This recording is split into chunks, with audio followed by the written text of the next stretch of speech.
চট্টগ্রামের আলোচিত ব্যবসায়ী এস আলমের পরিবারের সম্পদের খোঁজে নেমেছে জাতীয় রাজস্ব বোর্ড এনবিআর। এরই মধ্যে এস আলমের স্ত্রী, ভাইসহ পরিবারের সব সদস্যের ব্যাংক লেনদেনের তথ্য চেয়ে ব্যাংক ও আর্থিক প্রতিষ্ঠানে চিঠি পাঠিয়েছে সংস্থাটি। এনবিআর-এর কর অঞ্চল 15 ব্যাংক সহ 91টি প্রতিষ্ঠানে চিঠি পাঠিয়েছে। গত 14 আগস্টে এ চিঠি পাঠানো হয়। প্রিয় নাম্বার সেট করে বিকাশে সেন্ড মানি করুন ফ্রি।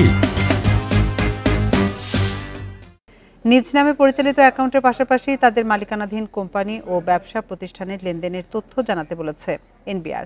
এস আলমের স্ত্রী ফারজানা পারভিন, মা চেমুনারা বেগম এবং ভাই আবদুল্লাহ হাসানের ব্যাংক হিসেব তলবের পাশাপাশি তাদের পিতা, মাতা, স্ত্রী, ছেলে, মেয়ে বা বোনের যৌথ নামে অথবা ব্যবসা প্রতিষ্ঠানের নামে থাকা ব্যাংক হিসেবের তথ্যও তলব করা হয়েছে।